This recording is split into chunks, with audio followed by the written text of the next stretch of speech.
Sunday, a special edition of Meet the Press, live from New Hampshire. The last debate before the first in the nation Republican presidential primary. Voting here is just 48 hours away. We come to the Granite State, where nearly 1 in 5 voters remains undecided, despite seeing these candidates face-to-face in town halls, coffee shops, and even in their living rooms. A small state that will have a big impact on the race. Their motto, live free or die. The issues, jobs in the economy, America's role in the world, and which of these candidates is best suited to take on President Obama. This morning, a debate in partnership with Facebook, the world's #1 social platform, and the New Hampshire Union leader. The candidates, the issues, and your questions. This is the NBC News Facebook Republican Candidates Debate from the Capitol Center for the Arts in Concord, New Hampshire. Here now, the moderator of Meet the Press, David Gregory. And good morning and welcome to this special edition of Meet the Press, the final debate before New Hampshire voting begins. All 6 candidates are here, and before we begin, you know the drill. We quickly go through the rules. Each candidate will have 1 minute, 60 seconds to make their statement, respond to questions, and at my discretion, 30 seconds for follow-ups or rebuttals. We're on a pretty tight schedule, so I will ask the candidates to stay within their allotted time, and we'll see how that goes. We've partnered with Facebook, so some of the questions will come from me, and some, of course, will come from you. We encourage you to weigh in on the debate in real time. Our online app at mtp.msnbc.com. You can monitor the conversation there, and we'll see some of your feedback during that debate over the course of this debate. Candidates, good morning. Good morning. I just want to say on behalf of all Americans that I thank you for being willing to debate each other every 10 hours, whether you feel you need it or not. This is an important moment. Elections are about choices. They're about distinguishing one from the other. There's a political element to that, and of course it has to do with policy as well. Governor Romney has won the Iowa caucuses, although narrowly. He's up in the polls here in New Hampshire. He's also up in the polls down in South Carolina. Speaker Gingrich, why shouldn't Governor Romney be the nominee of this party? What about his record concerns you most or makes him disqualified to be the nominee? Well, look, I think what Republicans have to ask is who's most likely in the long run to survive against the kind of billion-dollar campaign the Obama team is going to run. And I think that a bold Reagan conservative with a very strong economic plan is a lot more likely to succeed in that campaign than a relatively timid Massachusetts moderate who even the Wall Street Journal said had an economic plan so timid it resembled Obama. So I think you've got to look at, you know, Massachusetts was 4th from the bottom in job creation under Governor Romney. We created 11 million jobs while I was Speaker, and I worked with President Reagan in the entire recovery of the 1980s. I just think there's a huge difference between a Reagan conservative and somebody who comes out of the Massachusetts culture with an essentially moderate record, who I think will have a very hard time in a debate with President Obama. Speaker Gingrich, bottom line, you believe that Governor Romney is unelectable? No, I don't believe he's unelectable. I think he has a look against Obama's record. I think, you know, the fact is President Obama's going to have a very hard re-election effort. But I do think the bigger the contrast, the bolder ideas, the clearer the choice, the harder it is for that billion-dollar campaign to smear his way back into office. Speaker, this is your flyer that you're circulating here in New Hampshire. It says very clearly Romney is not electable. I think he will have a very hard time getting elected. Governor? David, I'm very proud of the record that I have, and I think the one thing you can't fool the people about New Hampshire about is the record of a governor next door. And people have watched me over my term as governor and saw that I was a solid conservative and that I brought important change to Massachusetts. They recognized that I cut taxes 19 times, balanced the budget every one of the 4 years I was governor, put in place a $2 billion rainy day fund by the time I'd gone. We'd seen job losses in the months leading up to my becoming the governor, and then we began to finally create jobs. By the way, we created more jobs in Massachusetts than Barack Obama's created in the entire country. We also got our state police to enforce illegal immigration laws, put in place English immersion in our schools. I'm very proud of the conservative record I have, and I think that's why some of the leading conservatives in today's world who are fighting the conservative battles of today that don't have any axe to grind have gotten behind my campaign. Governor Nikki Haley of South Carolina, Governor Chris Christie of New Jersey, right here, the great Senator of New Hampshire, Kelly Ayotte. These are conservatives who looked at my record, looked at my plan to get this economy going. I happen to believe that if we want to replace a lifetime politician like Barack Obama, who had no experience leading anything, you have to choose someone who's not been a lifelong politician, who has not spent his entire career in Washington, and instead has proven time and again he can lead in the private sector twice, in the Olympics, and as a governor. We've got to nominate a leader if we're going to replace someone who is not a leader. Well, Senator Santorum, had you not lost for re-election in 2006, you would have been in Washington even longer than you were. It would have been 21 years, so you've got a long Washington record. How do you address this question? Why shouldn't Governor Romney be the nominee? What is disqualifying in your judgment? Well, if his record was so great as governor of Massachusetts, why didn't you run for re-election? I mean, if you didn't want to even stand before the people of Massachusetts and run on your record, if it was that great, why did you bail out? I mean, the bottom line is, you know, I go and fight the fight. If it was that important to the people of Massachusetts that you were going to go and fight for them, at least you could stand up and make the battle that you did a good job. I did that. I ran for re-election a couple of times, and I won a couple of times. And in a 71% Democratic district, when I ran for re-election, I was redistricted. And I was in a 71% Democratic district, had a 90% conservative voting record. It was a hard thing to do. My district was more Democrat than the state of Massachusetts that I ran in. It was the Steel Valley of Pittsburgh. And I stood up and fought for the conservative principles. I didn't do what Governor Romney did in 1994. I was running the same year he ran in 1994. I ran in a tough state of Pennsylvania against an incumbent. Governor Romney lost by almost 20 points. Why? Because at the end of that campaign, he wouldn't stand up for conservative principles. He ran from Ronald Reagan. And he said he was going to be to the left of Ted Kennedy on gay rights, on abortion, a whole host of other issues. We want someone when the time gets tough, and it will in this election. We want someone who's going to stand up and fight for the conservative principles, not bail out and not run to the left of Ted Kennedy. Well, you did say when you endorsed him 4 years ago, just those words, that he would stand up for conservative principles, Senator. Vis-a-vis John McCain. Vis-a-vis John McCain. Governor, your response. Well, a lot of things that were inaccurate in that, and I'm not going to go through them one by one, but I can tell you this. I think it's unusual and perhaps understandable that people who spend their life in politics imagine that if you get in politics, that's all you want to do. That if you've been elected to something, well, you want to get reelected and reelected. I went to Massachusetts to make a difference. I didn't go there to begin a political career running time and time again. I made a difference. I put in place the things I wanted to do. I listed out the accomplishments we wanted to pursue in our administration. There were 100 things we wanted to do. Those things I pursued aggressively. Some we won, some we didn't. Run again? That would be about me. I was trying to help get the state in as best shape as I possibly could.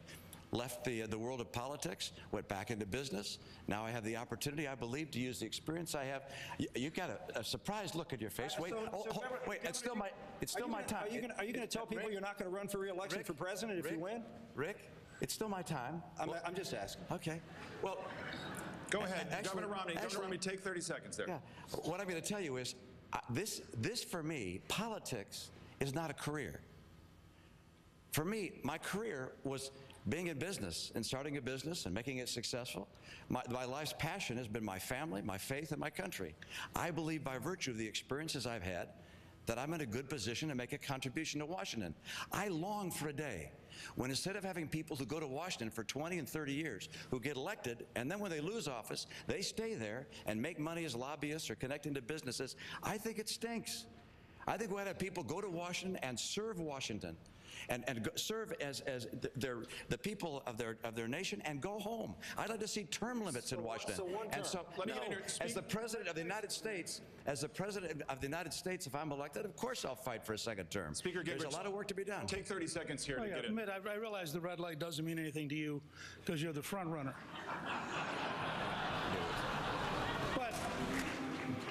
But can we drop a little bit of the pious baloney? The fact is, you ran in '94 and lost. That's why you weren't serving the Senate with Rick Santorum. The fact is, you had a very bad re-election rating. You dropped out of office. You had been out of state for something like 200 days preparing to run for president. You have this interlude of citizenship while you thought about what to do. You were running for president while you were governor. You were going all over the country. You were out of state consistently. You then promptly re-entered politics. You happened to lose to McCain, as you had lost to Kennedy. Now you're back running. You've been running consistently for years and years and years. So this idea that suddenly citizenship showed up in your mind, just level with the American people. You've been running for at least since the 1990s. Governor, please. Mr. Speaker, citizenship has always been on my mind. And I happened to see my dad run for governor when he was 54 years old. He had good advice to me. He said, Mitt, never get involved in politics if you have to win an election to pay a mortgage.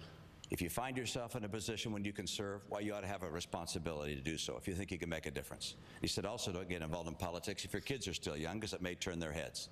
I never thought I'd get involved in politics. When I saw Ted Kennedy running virtually unopposed in 1994, a man who I thought by virtue of the policies of the liberal welfare state had created a permanent underclass in America, I said someone's got to run against him. And I happened to have been wise enough to realize I didn't have a ghost of a chance of beating him. This guy from Republican from Massachusetts was not going to beat Ted Kennedy. And I told my partners in my firm, I'll be back in 6 months, don't take my chair. And I went in and gave it a real battle and went after him. I was happy that he had to take a mortgage out on his house to ultimately defeat me. And I'm very proud of the fact that I have stood up as a citizen to battle where I felt it was best for the nation. And we're talking about running for president. I'm in this race because I care about the country. I believe my background and experience will help me be an effective president. Let me bring Dr. Paul into this, because there is a question about who is the true conservative in the race. And Governor Romney said only 9 years ago during an interview with New England Cable News, he said the following: I think people recognize that I'm not a partisan Republican, that I'm someone who is moderate and my views are progressive. Do you believe Governor Romney now when he says that he is a man of constancy and that he'll stand up for conservative principles? You know, I think this whole discussion so far has been very superficial, and I think the question in a way that you ask is superficial in that you're talking about character, which is very important, but I think we should deal with the issues as well. But I don't see how we can do well against Obama if we have any candidate that, endorsed, single-payer systems and TARP bailouts and don't challenge the Federal Reserve's $15 trillion of injection bailing out their friends. I don't see how we can have anybody really compete with Obama who doesn't challenge this huge empire we have overseas and the overseas spending. I mean, this is how nations come down, is they extend themselves too far overseas. That's how the Soviets came down. We really have to talk about real cuts, and we haven't gotten around to this yet. So if we want to change things, this is what we have to talk about. Character is important and motivation is important. Our history is important, but I really consider that in the debate format to be less significant than what we really believe in. You read my mind, Dr. Paul, and we're going to get to some of the tough choices, not just on politics, but on policy. First, Governor Perry, I do want to ask you, though, flat out, your stake in your campaign going down to South Carolina. Is Governor Romney unelectable in your judgment? Well, I think you have to ask the question of who is it that can beat Obama? Who is it that can invigorate the Tea Party? Who is it that can take the message of smaller outsider government that's truly going to change that place? As I look from here down to Rick Santorum, I see insiders, individuals who have been the big spending Republicans in Washington, D.C. And let's be honest with ourselves. I mean, the fact of the matter is that Obama has thrown gasoline on the fire, but the bonfire was burning well before Obama got there. It was policies and spending, both from Wall Street and from the insiders in Washington, D.C., that got us in this problem. And we need a candidate that can not only draw that stark contrast between themselves and Barack Obama, but also stand up and lead the Tea Party movement back. 2010 was about the Tea Party standing up and understanding that Republicans, big spending Republicans, had caused as much of this problem as anything. And it was their power that brought together, that brought Washington, D.C. and the House to Republican control. And that's the kind of individual we got to have to lead this. Before I get to Governor Huntsman, election. I'd be remiss, Governor Romney, if I did not allow you to respond to the quote that I read from you 9 years ago. What would you say to conservatives so that they'll trust that you will stand up for conservative principles? They've got my record as governor. That's the great thing, and people here in New Hampshire is they see what I did as governor of Massachusetts. I also had the occasion, after my last failed attempt to run for president, a learning experience, to sit down and write a book. And I wrote a book and described my view for the country. And people can describe it differing ways, but my view is that the principles that I've learned in business and the principles as governor, frankly, it made me more conservative as time has gone on. I've seen a lot of government trying to solve problems, and it didn't work. And my view is the right course for America is to have someone who understands how the economy works, who will passionately get America back on track. All right, we're going to come back to the question of obstacles to the nomination, but let me get to policy, Governor Huntsman. This is, by all accounts, an age of austerity for this country, a jobs crisis, also a spending crisis in Washington. I wonder what specifically you would do to say to Americans, these are cuts I'm going to make in federal spending that will cause pain, that will require sacrifice. Let me say, first of all, with respect to Governor Romney, you know, there are a lot of people who are tuning in this morning, and I'm sure they're terribly confused after watching all of this political spin up here. I was criticized last night by Governor Romney for putting my country first. And I just want to remind the people here in New Hampshire and throughout the United States that I think he criticized me while he was out raising money for serving my country in China. Yes, under a Democrat, like my two sons are doing in the United States Navy. They're not asking what political affiliation the president is. I want to be very clear with the people here in New Hampshire in this country. I will always put my country first, and I think that's important to them. All right, well, why don't you get a response, Governor Romney, and then I'll come back to you on the austerity question. I think we serve our country first by standing for people who believe in conservative principles and doing everything in our power to promote an agenda that does not include President Obama's agenda. I think the decision to go and work for President Obama is one which you took. I don't disrespect your decision to do that. I just think it's most likely that the person who should represent our party running against President Obama is not someone who called him a remarkable leader and went to be his ambassador in China. This nation is divided, David, because of attitudes like that.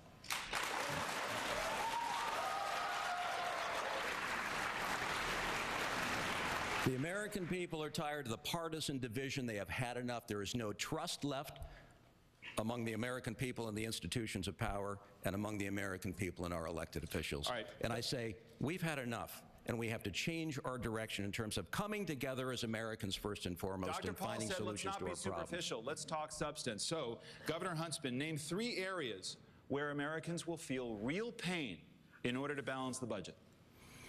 Well, I would have to say that I agree with the Ryan Plan. I think I'm the only one standing up here who has embraced the Ryan Plan. It's a very aggressive approach to taking about $6.2 trillion out of the budget over 10 years. And it looks at everything. And what I like about it is it says there will be no sacred cows. Medicare won't be a sacred cow. Department of Defense won't be a sacred cow. As President of the United States, I'm going to stand up, and I'm going to say we are where we are. 24% spending as a percentage of GDP. We've got to move to 19%. 3 programs that will make Americans feel pain, sir. Well, let me just say on entitlements, across the board, I will tell the upper income category in this country that there will be means testing. There are a lot of people in this nation who don't need some of the benefits. Social Security and Medicare. Absolutely, absolutely. And also, I'm not going to tie Department of Defense spending to some percentage of GDP. I'm going to tie it to a strategy that protects the American people. And if we think that we can't find efficiencies and cuts in the Department of Defense budget, then we are crazy. Senator Santorum, same question. 3 programs that would have to be cut to make Americans feel pain, to sacrifice if we're going to balance the budget. I would agree with Governor Huntsman with the means testing. I talked about that in Hollis yesterday. We had about 1,200 people there, and I walked through and talked about how we have to make sure that we're not going to burden future generations with a Social Security program that's underfunded. It's underfunded right now. And we have to take those who have been successful, who are seniors, who have a tremendous amount of wealth, and we got to reduce benefits. It makes no sense for folks who are struggling right now to pay their payroll tax, which is the biggest tax. It's tax on labor. It makes us uncompetitive. uncompetitive. And the idea that some on the left would have to raise those taxes to make labor even more uncompetitive for those working people who are trying to get a job, to subsidize high-income seniors, doesn't make any sense to me. Food stamps is another place. We've got to block grant and send it back to the states, just like I did on welfare reform. Do the same thing with Medicaid. Those three programs, we got to, including housing programs, block grant them, send it back to the states, require work, and put a time limit.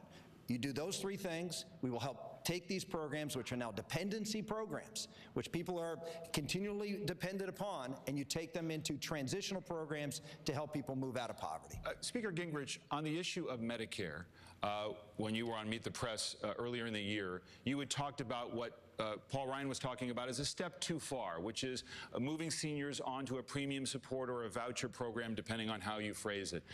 As you know, Senator Santorum thinks that current seniors should be moved off of that program into premium support or a voucher program. Do you agree with doing it that quickly and making current seniors bear the brunt of that?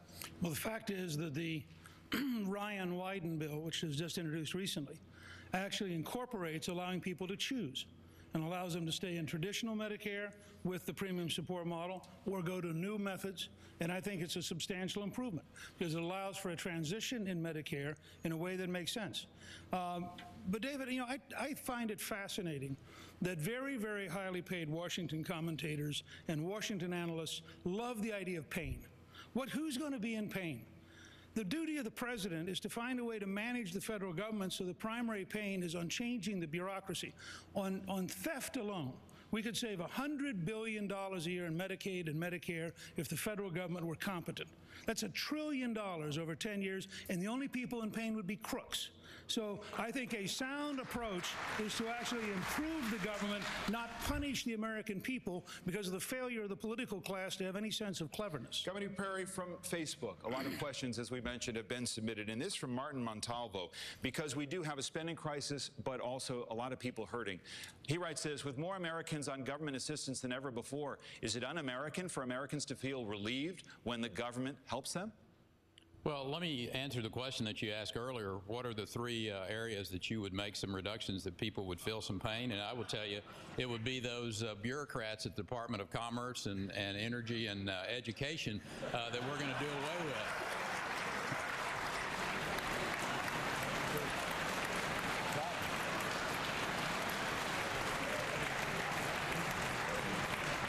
And that's your final answer. But, you know, the fact of the matter is that Americans want to have a job. That's the issue here. And the idea that there are people clamoring for government to come and to give them assistance is just wrong-headed.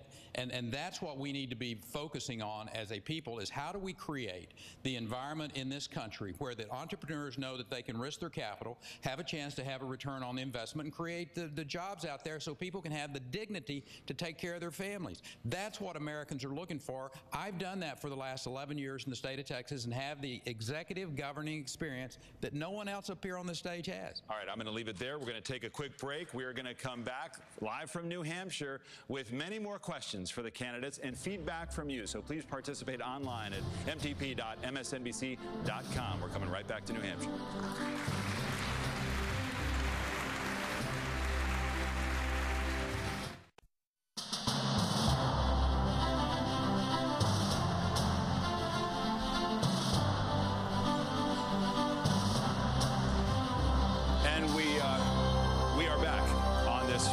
Of Meet the Press from here in New Hampshire. We want to get right back to the questions here with our candidates. And before the break, we were talking about Medicare. Paul Ryan, Senator Santorum, had a plan where he'd like to move seniors off, give them a voucher or premium support, and then they would take care of their health care from there.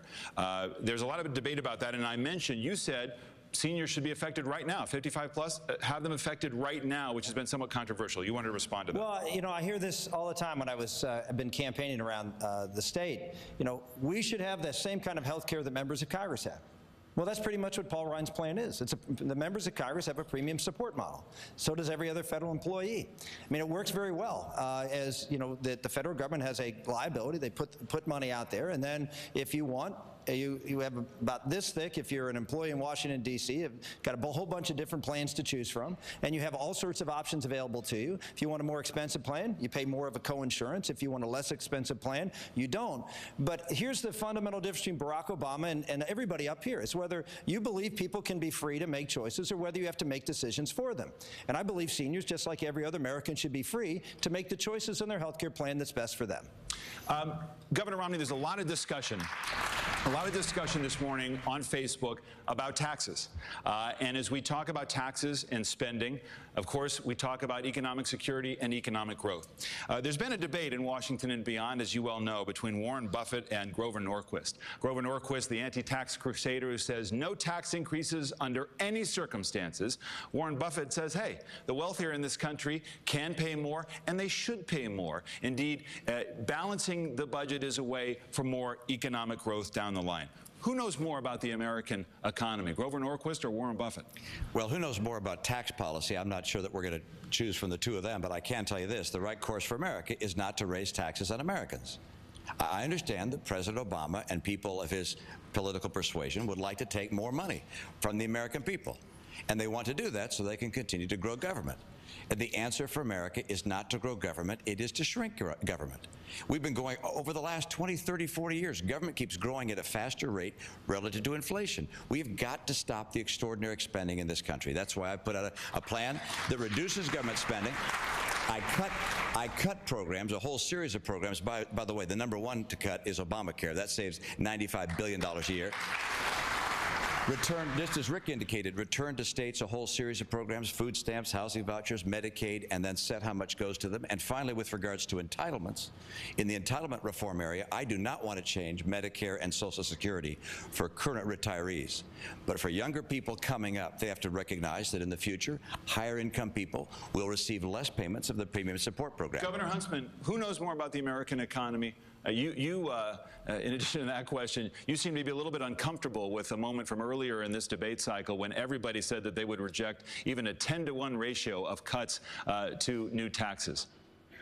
It was a silly format. I mean, it was an important question, and they asked us to raise our hands. I mean, for heaven's sake, we didn't even get a chance to talk about it. I put a tax reform proposal on the table endorsed by the Wall Street Journal that goes farther than anybody else is on this stage. It calls for what absolutely needs to be done, and everybody knows about it. We are so chock full of loopholes and deductions. It weighs down our tax code to the tune of $1.1 trillion.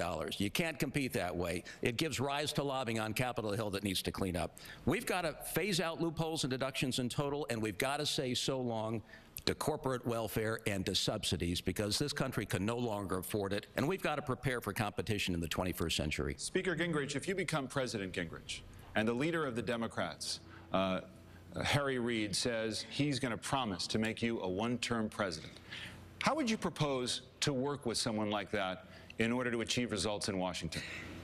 I think every president who works with the leader of every opposition knows they're working with somebody who wants to make them a one-term president. I mean, you know, that's the American process. I worked with Ronald Reagan in the early 1980s.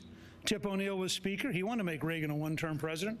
We had to get 1/3 of the Democrats to vote for the Reagan tax cuts, and we did. As Speaker, I was negotiating with Bill Clinton. He knew I wanted him to be a one-term president. And we got a lot of things done, including welfare reform, because you have to reach, I agree with what Governor Huntsman said earlier, you have to at some point say, the country comes first, how are we going to get things done? We'll fight later, let's sit down in a room, let's talk it through, I'll tell you what I need, and I'll tell you what I can't do. You tell me what you need, and you tell me what you can't do, and it sometimes takes 20 or 30 days. But if people of goodwill, even if they're partisans, come together, talk it out. You know, we got welfare reform, the first tax cut in 16 years, 4.2% unemployment, and 4 straight years of a balanced budget with a Republican Speaker and a Democratic President. So it can be done with real leadership. Anybody else have a point of view about how you actually work with the other side when they've committed to working against you, Governor? Yeah, I mean, I was governor of a state that had a slightly Democratic-leaning House and Senate. My legislature was 85% Democrat. And I went around at the very beginning of having been elected and met with the Speaker of the House and the Senate President. The Senate President said something I won't forget. He said, Mitt, the campaign is over. The people expect us to now govern for them. And we did. We met every week. We rotated in offices. We got to know each other personally. We developed a relationship of respect and rapport, even though we disagreed on a lot of issues. And when crises arose, as they did time and again, we had a severe budget crisis. I went to them and said, will you give me unilateral power to cut spending without even a vote of the legislature? They had enough confidence in me, they decided to do that. And I was able to cut the spending on an emergency basis, not just slow down its rate of growth. We can work together. Republicans and Democrats are able to go across the aisle because we have we really do have areas of common interest, even though they're dramatically different perspectives on how the world works and what's right. We can find common ground. And I have proven in a state that is very Democrat that I'm able to work with people, 19 tax cuts, protected charter schools, drove our schools to be #1 in the nation, kept them there rather. That record can work with Republicans and Democrats who are willing to work together. Dr. Paul, there's this question of argument versus accomplishment. The question again comes from Facebook. Heath Treat writes, Paul Treat rather. I want to know what Ron Paul's plan of action will be to achieve getting the House and Senate to help him do all he's promised. And here's the record, Dr. Paul. You have actually sponsored 620 measures. Only 4 made it to a vote on the House floor, and only 1 has been signed into law. You know, that demonstrates how much out of touch the U.S. government and the U.S. Congress is with the American people, because I'm supporting things that help the American people.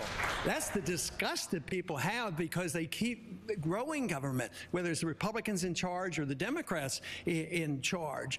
But as far as working with other groups, I think my record is about as good as anybody's because I work on the principle that freedom and the Constitution bring people together for different reasons. People use freedom in different ways, like it does. It invites variation in our religious beliefs, in economic beliefs. We tell people that they're allowed to spend their money as they choose. On civil liberties, that's a different segment. Republican conservatives aren't all that well known for protecting privacy and personal liberties. And when it comes to this spending overseas, I can work a coalition. Matter of fact, my $1 trillion proposal to cut spending doesn't immediately deal with Social Security. It's to try to work our way out of Social Security. I'm cutting $1 trillion by attacking overseas spending and going back to '06 budget, and I do not believe that you have to have pain. People who have gotten special privileges and bailouts from the government, they may get the pain, but the American people, if they get their freedom back and get no income tax, they don't suffer any pain. Senator Santorum, here's the reality. 2 previous presidents, President Bush talked about being a uniter and not a divider.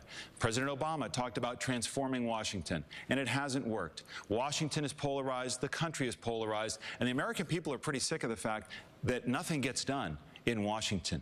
Specifically, how do you change that? Well, let me first address Congressman Paul, because the serious issue with Congressman Paul here is you're right. He's never really passed anything of any import, and one of the reasons people like Congressman Paul is his economic plan. He's never been able to accomplish any of that. He has no track record of being able to work together. He's been out there on the margins and has really been unsuccessful in working together with anybody to do anything. The problem is that what Congressman Paul can do as commander-in-chief is he can, on day 1, do what he says he wants to do, which is pull all our troops back out of overseas, put them here in America, leave us in a situation where the world is now going to be created huge amounts of vacuums all over the place, and have folks like China and Iran and others. Look at the Straits of Hormuz. As I said last night, we wouldn't even have the 5th Fleet there. The problem with Congressman Paul is all the things that Republicans like about him he can't accomplish, and all the things they're worried about he'll do day 1, and that's the problem. And so what we need to do is have someone who has a plan and has experience to do all the things Republicans and conservatives would like to do. Let me get Dr. Paul to respond. And then I'd like my opportunity to come back and answer questions. It's not exactly a simple task to repeal approximately 100 years of us sliding away from our republic and still running a foreign policy of Woodrow Wilson, trying to make the world safe for democracy. And look, we have elections overseas and we don't even accept the elections. No, change in foreign policy is significant. But that's where a nation will come down if they keep doing this. We can't stay in 130 countries, get involved in nation building. We cannot have 900 bases overseas. We have to change policy. What about changing monetary policy? Yes, we do. But we've had that for 100 years. And right now, we're winning that battle. The American people now agree. About 75% of the American people now say we ought to audit the Federal Reserve, find out what they're doing, and who are their friends that they're bailing out constantly. Senator Santorum, come back to this point. It's easy to say, boy, I'm going to change the culture in Washington. Hasn't worked for the past two presidents. Well, it worked in my case. Look at welfare reform. A federal entitlement that I remember standing next to Daniel Patrick Moynihan, Ted Kennedy, who were out there just talking about how this was going to be the end of civilization we know it. There'd be bread lines. The horrific consequences of removing federal income support from basically mothers with children. And we stood up and said no, that creating dependency and creating that dependency upon federal dollars is more harmful than, and not believing in people and their ability to work is more harmful. And so we stood up and fought and went out to the American public. Bill Clinton vetoed this bill twice. We had hard opposition, but I was able to work together and paint a vision. We made compromises, but not on our core principles. The core principles were this was going to end a federal program, we were going to require work, we were going to put time limits on welfare. I stuck to those principles, and we were able to compromise on some things like transportation funding and some daycare funding, all in order to get a consensus that poverty is not a disability, and that programs that we need to put in place should help transition people, not make them dependent, and we were able to get 70 votes in the United States Senate, including 17 Democrats.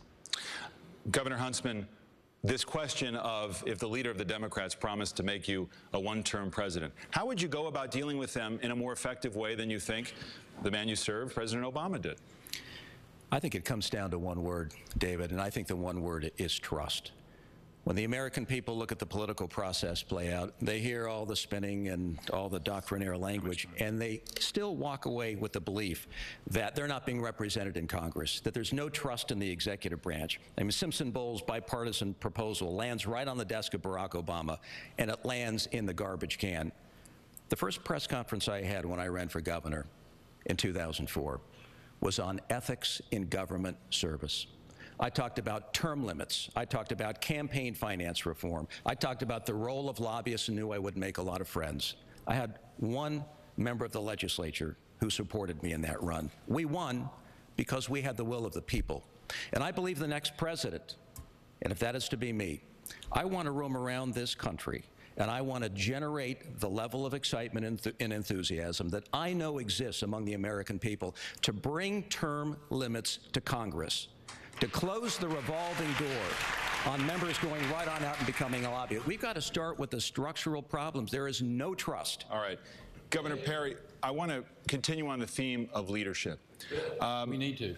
This is, as you well know, New Hampshire is an independent place. And I wonder where, besides criticizing the previous administration for running up the debt, I wonder where you would buck your party. What would you say or do to make Republicans uncomfortable?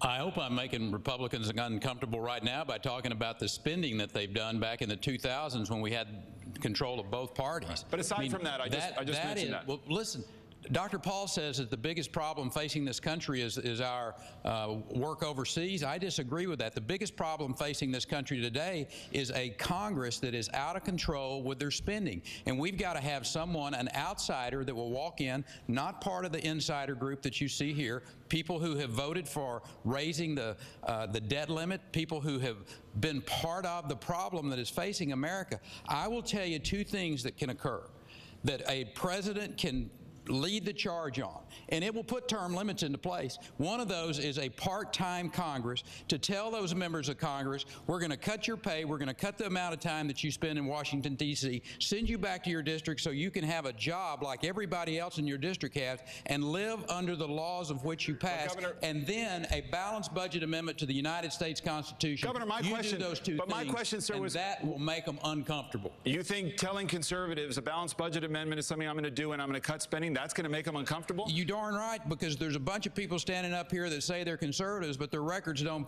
follow up on that. All right, I got to take another break here. We'll come back. We'll come back on this point. Another quick break here. We'll return with much more. And of course, please share your thoughts with us online via Facebook at mtp.msnbc.com.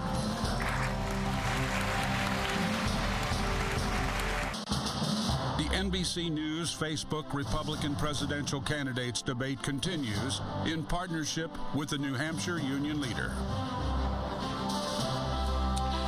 And we are back in New Hampshire. I'm happy to be joined now by our local partners for the debate. From the New Hampshire Union Leader, senior political reporter John DeStazo is with us. Good to have you here, John. And from WHDH, we had this problem yesterday, TV in Boston, Channel 7 in Boston, political editor Andy Hiller. Welcome to you as well. Glad to have you both. John, get us started. All right, Governor Huntsman. It's winter in New Hampshire. It's a little mild, but it's still winter. Home heating oil is nearly $4 a gallon. Yet President Obama and Congress have cut by 25% the program that helps low-income people heat their homes. About 1 million households that were helped last year won't be helped this year. Is this an example of pain that must be suffered? Should this program funding be restored? Should it be cut more? Should this program be eliminated, perhaps? Where does this fit in? This is a practical problem in this area of the country. No, we have people in need, we have people suffering, and this is a challenge that we need to address. But I believe we're not going to be able to effectively confront it head on until such time as this nation begins to move more toward greater energy diversity and energy independence. One of the first things I would do as president is I would take a look at that one product distribution bias that always favors one product, and that's oil. And I'd say, if we're going to do what this nation needs to be done in terms of using a multiplicity of products that we have in such diversity and abundance and get them to the customers, we're going to have to break up that one product distribution monopoly. And I want to do to that oil distribution monopoly what we did to broadcast communication in the early 1970s. We blew it apart. We went to the Federal Trade Commission and said, we need more. We need diverse sources to draw from. We need to service the consumers. I believe if we're going to do it, it needs to be done from an energy independent standpoint. All products, getting the products to the customer, we've got to disrupt that one product monopoly that does not serve this country well, nor its consumers. Congressman Paul, how do you feel about subsidies in general for a specific energy, and also, though, more specifically right now, more immediately, this low-income program, heating assistance program. Is this something that fits in under your view of what government does do or should not do? Well, subsidies per se are, it's bad economic policy, it's bad moral policy, because it's using government force to transfer money from one group to another, and economically it does a lot of harm.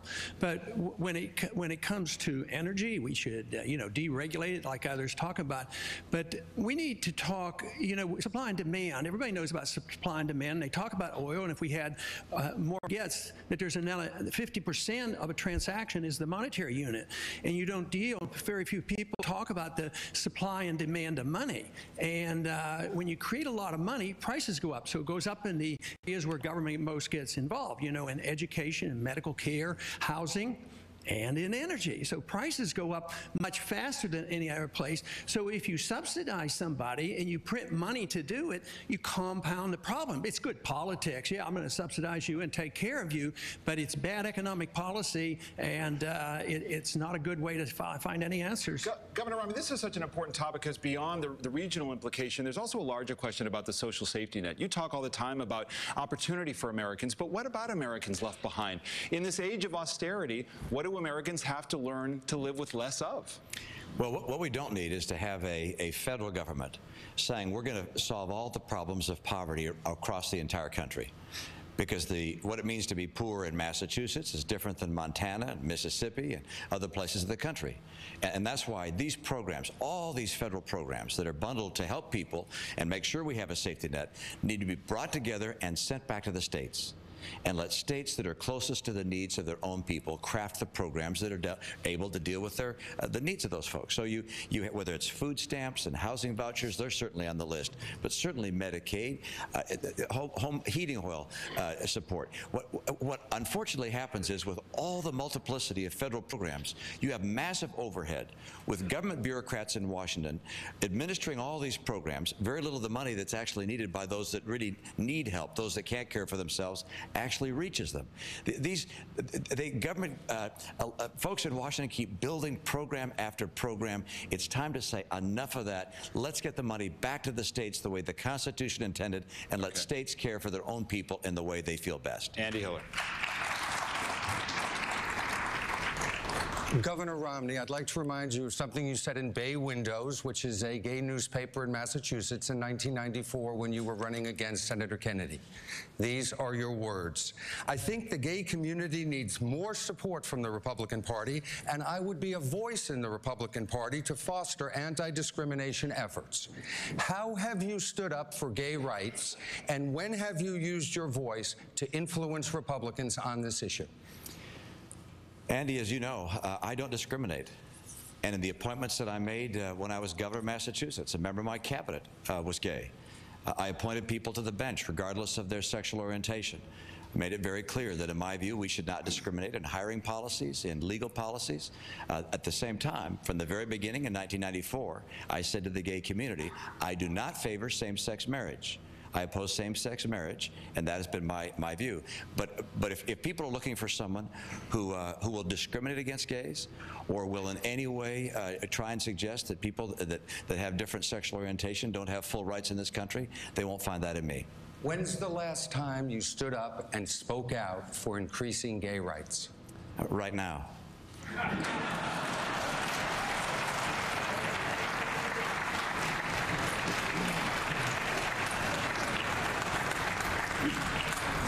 Senator Santorum, would you be a voice for increasing gay rights in the party? Surprised it's coming to me. What? What was your question? Would you be a voice for speaking out for gay rights in your party? And if not, why not? I would be a voice in speaking out for making sure that every person in America, gay or straight, is treated with respect and dignity and has the equality of opportunity. That does not mean that I would agree with certain things that the gay community would like to do to change laws with respect to marriage or respect to adoption and things like that. So you can be respectful. This is the beautiful thing about this country. James Madison called the First Amendment, he called it the perfect remedy. And that is people of all different backgrounds, diversity, opinions, faith, can come into the public square and can be heard. And can be heard in a way that's respectful of everybody else. But just because you don't agree with someone's desire to change the law doesn't mean you don't like them or you hate them or you want to discriminate against them. But you're trying to promote promote things that you think are best for society. And I do so, and I think if you watch the town hall meetings that I've been doing all over New Hampshire, I do so in a respectful tone. I listen to the other side. I let them make their arguments, and then we do so in a very respectful way. And you know what? We may not agree. That's why we leave it open to the public to be able to elect members of Congress and the Senate and the President who support their ideas. What if you had a son who came to you and said he was gay? I would love him as much as I did the second before he said it. And I would try to do everything I can to be as good a father to him as possible.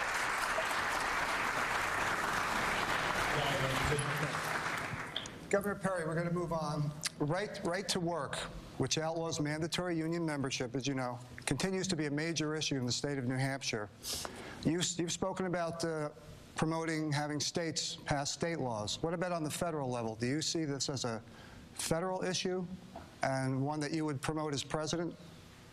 Or is it a state by state? Actually, it is a federal issue, and it's a federal issue because of the law that was passed that forces the states to make the decision about whether or not they're going to be right to work. So Jim DeMint's legislation, I would support that, of repealing that legislation that forces states to make that decision to be a right to work rather than all of this country being right to work. Listen, I'm not anti-union. I'm pro-job. And the way you promote this country's rehabilitation from the Obama administration's attack on job creation is by taxes and regulation, particularly the regulatory side, and pulling those regulations that have gone forward over the course of the last since 08 and test them all for, do they create jobs or do they kill jobs? And if they kill jobs, you throw them out. That will make more difference in this country from the standpoint.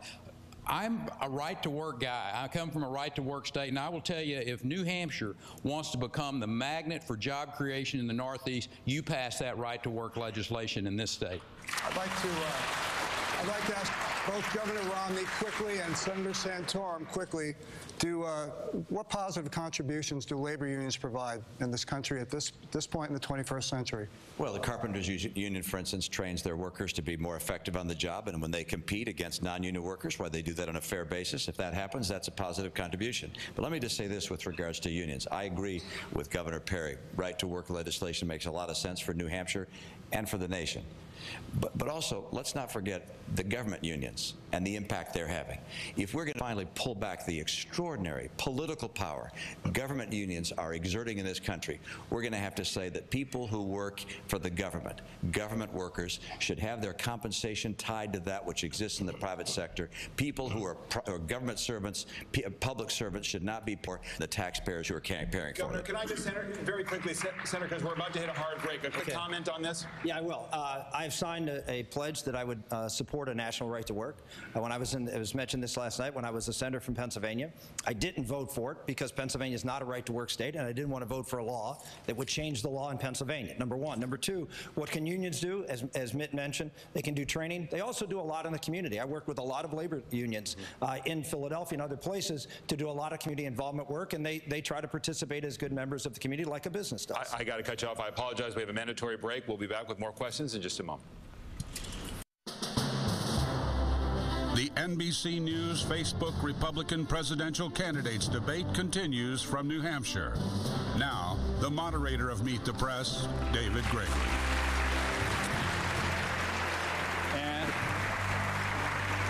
We are back for our final half hour. So much discussion, Speaker Gingrich, on Facebook in the course of this debate about jobs, and you can understand why. And we've talked about spending, we've talked about economic growth. It was Governor Romney who made the point to a young person who approached him that if he were president, and when this person got out of college, he or she'd have a job. If President Obama has a second term, he or she will not have a job. Isn't that the kind of thing that makes people angry with politicians? Easy answers like that? Well, I don't think that's an easy answer. I think that's a statement of fact.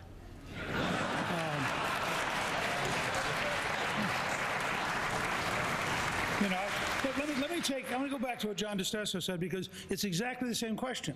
The long-term answer to $4 heating oil is to open up offshore development of oil and gas, open up federal lands to oil and gas, flood the market, as Dr. Paul said, make supply and demand work for us, not against us. The price will come down. Under Obama, 2011 was the highest price of gasoline in history. It is a direct result of his policies, which kill jobs, raise the price of heating oil and gasoline, weaken the United States, increase our dependence on foreign countries, and weaken our national security in the face of Iran trying to close the Straits of Hormuz. So the right president opening up in a Reagan tradition and using the massive development of American energy, there's 3.2% unemployment in North Dakota. There's a hint here. You can actually have jobs, lower price heating oil, which, by the way, means less lie-heap spending, so you get more revenue for the federal government from royalties, less spending on lie-heap subsidy, lower price. People are happier all the way around. That's what supply-side economics was originally all about in the 1970s. But Governor Romney, on this economic question, you blame President Obama for the jobs crisis, but when you look at the data and a positive trend line, he still only gets the blame and none of the credit. How come? Actually, I don't blame him for the recession and for the decline. What I blame him for is having it go on so long and going so deep and having a recovery that's been so tepid.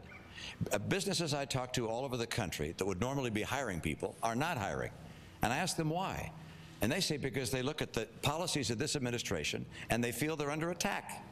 When you have an administration that tries to raise taxes and has on businesses, when it puts in place Obamacare that's going to raise the cost of health care for businesses, when they staff the National Labor Relations Board with labor stooges, which means that the policies relating to labor are now going to change dramatically in a direction they find uncomfortable, when you have Obamacare that places more mandates on them, when you have Dodd-Frank, which makes it harder for community banks to make loans, all these things collectively create a reality of a president who has been anti-investment, anti-jobs, anti-business, and people feel that. And if you want to get this country going again, you have to recognize that the role of government is not just to catch the bad guys, important as that is. It's also to encourage the good guys. All right. And to return America to a land of opportunity. Back to John and Andy. John, go ahead. Governor Romney, I'm going to stay with you for one moment here on the talking about regulation. One of your prime New Hampshire supporters, Senator Kelly Ayotte, has said, quote, New Hampshire should not be the tailpipe for pollutants from out-of-state power plants. Many Senate Republicans attacked an EPA rule limiting air pollution that affects downwind states. But she and others, including Scott Brown, joined with the president and Senate Democrats to block a repeal effort. Now, is this an example, this cross-state air pollution rule, of fair regulation, something that we in the Northeast are very concerned about in terms of pollution? Or is this overregulation, job-killing overregulation? Well, I'm not familiar with the specific regulation as it applies to New Hampshire, but I do believe that we have a responsibility to keep the air clean, and we have to find the ability of another state to have clean air. I know in my state of Massachusetts, we received a lot of air from the rest of the country, obviously given the winds coming from the west of the country to the east, and so the responsibility in our state was to get the emissions from our power plants down. That's one of the reasons why we moved to natural gas. And really, by the way, it's discussion about energy and security and getting the cost of gasoline down. The big opportunity here is not just a new oil distribution system, but it's natural gas. We have massive new natural gas reserves that have been found in Pennsylvania, in North Dakota, South Dakota, Texas. Natural gas, cheap, a fraction of the cost per BTU of oil. If we want to help people in New England have not only homes and businesses that emit less pollutant into the air and therefore would have cleaner air and also have lower cost energy, it's let's build out this natural gas system so that we can take advantage of that new enormous source of American economic strength. Speaker Gingrich, what exactly is an environmental solutions agency? I think a lot of people might not know or understand that why you want to disband the EPA and set up something that kind of looks like the EPA. If you look at the EPA's record, it is increasingly radical, it's increasingly imperious. It doesn't cooperate, it doesn't collaborate, and it doesn't take into account economics. The city of Nashville recently had a dump that was cited by EPA. They went down to find out what was it being cited for. And they told them, frankly, we don't know. We can't find the records that led to this citation, and we're not exactly sure what it referenced, but it must be bad or we wouldn't have sent it out. In Iowa, they had a dust regulation underway because they control particulate matter. And I do agree on clean air. There are things they should do that are right. But dust in Iowa is an absurdity. And they were worried that the plowing of a cornfield would leave dust to go to another farmer's cornfield. And they were planning to issue a regulation. In Arizona, they went in on the dust regulation and suggested to them that maybe if they watered down the earth, they wouldn't have these dust storms in the middle of the year. And people said to them, you know, the reason it's called a desert is there's no water. Now, this is an agency out of touch with reality, which I believe is incorrigible, and you need a new agency that is practical, has common sense, uses economic factors, and in the case of pollution, actually incentivizes change, doesn't just punish it. All right, Andy. Governor Perry, your party's last nominee, John McCain, wrote in the Washington Post in an op-ed about a year ago, his words, I disagree with many of the president's policies, but I believe he is a patriot sincerely intent on using his time in office to advance our country's cause. I reject accusations that his policies and beliefs make him unworthy to leave America or opposed to its founding ideals. Make a very proud statement and a fact that we have a president that's a socialist. I don't think our founding fathers wanted America to be a socialist country. So I disagree with that premise that somehow or another that President Obama reflects our founding fathers. He doesn't. He talks about having a more powerful, more centralized, more consuming and costly federal government. I am a 10th Amendment believing governor. I truly believe that we need a president that respects the 10th Amendment, that pushes back to the states, whether it's how to deliver education, how to deliver health care, how to do our environmental regulations. The states will considerably do a better job than a one-size-fits-all Washington, D.C. led by this president. Can I just jump in with Senator Santorum? Governor Perry, you call the president a socialist.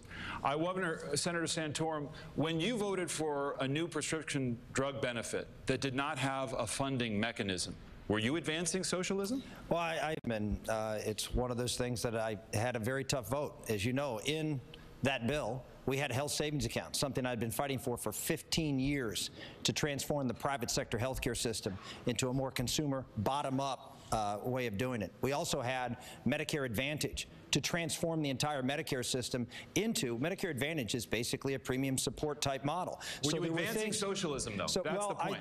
I think I'm just answering your question. Maybe we're not communicating well, but I just talked about the medical health savings accounts is an anti-socialistic idea to try to build a bottom-up consumer-based economy in healthcare. The same thing with Medicare Advantage. And we also structured the Medicare Part D benefit to be a premium support model as a way of trying to transition Medicare. So there were a lot of good things in that bill. There was one really bad thing. We didn't pay for it. We should have paid for it, and that was a mistake. Do you have another follow-up on that? No, I'm going to switch to Congressman Paul, and I'm going to say many Americans, particularly Democrats, believe that health care is a right. In your opinion, what services are all Americans entitled to expect to get from government? Entitlements are not rights. Rights mean you have a right.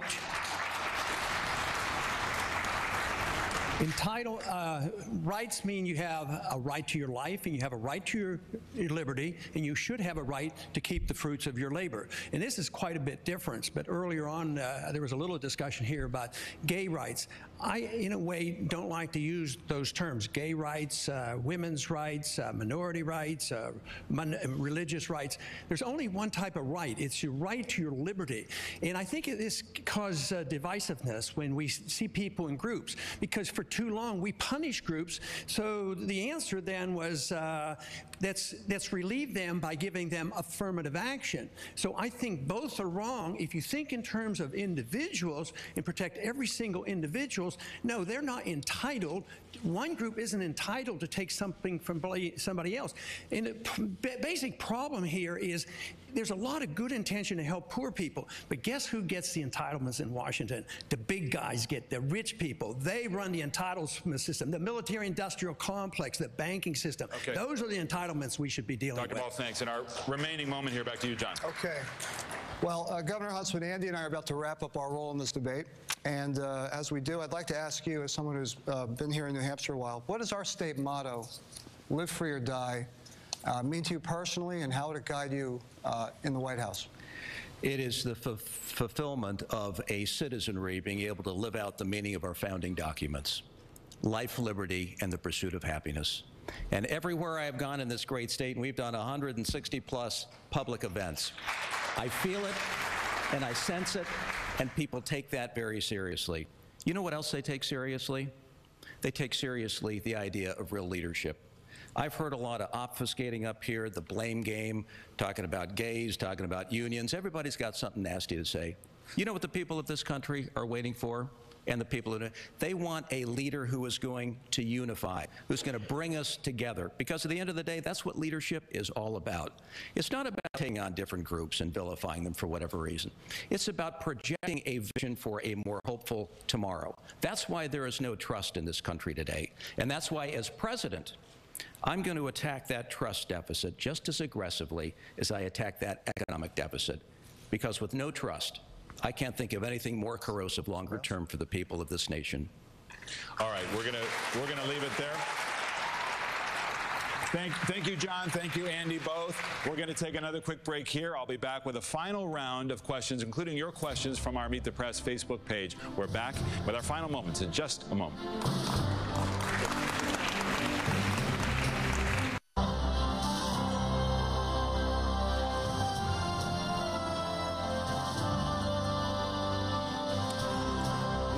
back. Gentlemen, candidates, we have just a few minutes left, and I'd like to try something because I do want to get to as much substance and pin you down on views as best I can. I know this could be hard for you, but you are spending a lot of money getting your message out in 30-second increments based on what I've been watching in the hotel room here in New Hampshire. So I know you know how to do this. Let's try having 30-second answers to some of these questions, and we might have some response along the way. Senator Santorum, I want to ask you about Iran. It's been a big issue in the course of this campaign so far. I wonder why it is, if America has lived with a nuclear Soviet Union, we have come to live with a nuclear North Korea. Why is it that we cannot live with a nuclear Iran? And if we can't, are you prepared to take the country to war to disarm that country? They're a theocracy. They're a theocracy that has deeply embedded beliefs that the afterlife is better than this life. President Ahmadinejad has repeatedly said the principal virtue of the Islamic Republic of Iran is martyrdom. So when your principal virtue is to die for Allah, then it's not a deterrent to have a nuclear threat if they would use a nuclear weapon. It is, in fact, an encouragement for them to use their nuclear weapon, and that's why there's a difference between the Soviet Union and China and others and Iran. What about Pakistan? They are an indifferent ally at best. They have nuclear weapons. Are you also prepared as president to say they must disarm or else? They are not a theocracy, and we're very hopeful of maintaining a more secular state than is in place today. But there is a serious threat, and this administration has bungled it about as badly as they can in trying to continue those positive relationships. We've had some real serious problems with the Pakistani military, obviously with respect to Osama bin Laden, with respect to North Waziristan. But you have the reason is we have a president who's just very weak in that region of the world and is not respected, right. and therefore he's not been able to have that strong hand in working with Pakistan that they're used to. Speaker Gingrich, how about tone of this campaign? I was in Iowa. I heard you on the stump. You complained bitterly about the super PAC, the outside groups that were lodging charges against you, bringing up some old issues against you. And now you have a former campaign spokesman who is preparing attacks against Governor Romney, calling him, quote, a predator for his involvement at the investment company Bain. You agreed with somebody who said that Governor Romney was a liar when he didn't take account for those against you. Are you consistent now as you're preparing to launch against Governor Romney? Sure. How so? I'm consistent because I think you ought to have fact-based campaigns that talk about the records. Calling him a predator is not over the line? Well, I think you have to look at the film, which I haven't seen, but if you look at the New York Times article, and I think it was on Thursday, you would certainly have to say that Bain at times engaged in behavior where they looted a company, leaving behind 1,700 unemployed people. That's the New York Times. That's not me. So I think one of the ads I complained about got 4 Pinocchios from the Washington Post. Now, to get 4 Pinocchios in a 30-second ad means there's virtually nothing accurate in 30 seconds. Speaker, you decry the Washington establishment, and you've just talked about the New York Times and the Washington Post. You have agreed with the characterization that Governor Romney is a liar. Look at him now. Do you stand by that claim? Sure, Governor, I wish you would calmly and directly state it is your former staff running the PAC, it is your millionaire friends giving to the PAC, and you know some of the ads are untrue. Just say that, straightforward. Well, of course it's former staff of mine. And of course there are people who support me. They wouldn't be putting money into a PAC that supports me if there were people who support me. And with regards to their ads, I haven't seen them. And as you know, under the law, I can direct their ads. Oh, Speaker, hold on a second. I can't direct their ads. If there's anything in them that's wrong, I hope they take it out. I hope everything that's wrong is taken out. But let me tell you this. The ad I saw said that you've been forced out of the speakership. That was correct. It said that you'd sat down with Nancy Pelosi and argued for a climate change bill. That was correct. It said that you called Paul Ryan's plan to provide Medicare reform a right-wing social engineering plan. It said that as part of an investigation, an ethics investigation, that you had to reimburse some $300,000. Those things were all true. If there was something related to abortion that it said that was wrong, I hope they pull it out. Anything wrong, I'm opposed to. But you know, this ain't a beanbag. We're going to come into a campaign. We're going to describe the differences between us. But I do think the rhetoric, Mr. Speaker, I think was a little over the top. You think my rhetoric was over the top, but your ads were totally reasonable. I just want to understand. Look, I've taken the governor's advice. Mr. Speaker, the super PACs that are out there running ads, with Ron Paul's, mine, yours. As you know, that is not my ad. I don't write that ad. I can't tell them not to. Well, how about this? You both agree to take these super PAC ads down? But, Mr. Speaker, I wouldn't call some of the things you've called me public. I think that's just over the top. Would you both agree that to request that these super PAC ads be taken down? David, wait a second. Come on, come on. I'm glad finally on this stage, weeks later, he has said, gee, if they're wrong, they should take them down. They would, of course, we've sent a letter in South Carolina saying, warning the stations to just fact check them before they start running them. But I'm taking his advice. You know, we started to run his commercial from 1994, attacking Teddy Kennedy for running negative ads. We thought, no, that would be wrong. So instead, I agree with him. It takes broad shoulders to run. If you can't take the heat, get out of the kitchen. When the 27.5-minute movie comes out, I hope it's accurate. I can say publicly, I hope that the super PAC runs an accurate movie about Bain. It will be based on establishment newspapers like the Washington Post, the Wall Street Journal, the New York Times, Barron's, Bloomberg News, and I hope that it's totally accurate, and then people can watch the 27.5 minutes of his career at Bain and decide for themselves. Let me ask you, Senator Santorum. We've talked some about the role of government, but the presidency is often called the bully pulpit. I wonder, as president, how you'd use the bully pulpit to try to shape American culture and values. I haven't written a lot of books. I've written one, and it was in response to a book written by Hillary Clinton called It Takes a Village. I didn't agree with that. I believe it takes a family, and that's what I wrote. And I believe that there's one thing that is undermining this country, and it is the breakdown of the American family. It's undermining our economy. You see the rates of poverty among single families, which are, moms are doing heroic things, but it's harder. It's 5 times higher in a single-parent family. We know there's certain things that work in America. Brookings Institute came out with a study just a couple of years ago that said if you graduate from high school and if you work, and if you're a man, if you marry, if you're a woman, if you marry before you have children, you have a 2% chance of being in poverty in America. And to be above the median income, if you do those 3 things, 77% chance of being above the median income. Why isn't the President of the United States, or why aren't leaders in this country talking about that and trying to formulate not necessarily federal government policy, but local policy and state policy and community policy to help people do those things that we know work and we know are good for society? This president, in fact, he has required programs not to talk about abstinence in order to get federal funds. He's working exactly against the things he knows works because he has a secular ideology that is against the traditions of our country. Dr. Paul, quickly, how would you use the bully pulpit? I would continue to do what I'm doing now, preaching the gospel of liberty.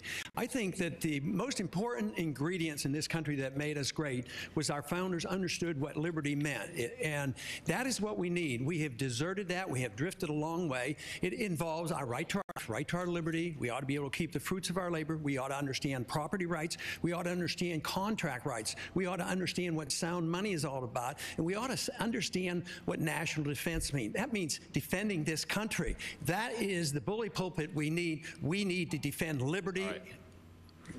Defend liberty and liberty. Thank you. We're going to take another break here. We'll be back to some closing moments right after this. I would like to thank the candidates for joining us. I'd also like to thank our debate partners, Facebook, the New Hampshire Union Leader, and our hosts here, of course, in Concord, the Capitol Center for the Arts. Thank you, of course, for watching and participating in this debate online. Post-debate analysis will continue on MSNBC. Be sure to watch complete coverage of the New Hampshire primary returns. That's Tuesday night on NBC News, MSNBC, and online at NBCpolitics.com. We'll be back next week from Washington. If it's Sunday, it's Meet the Press.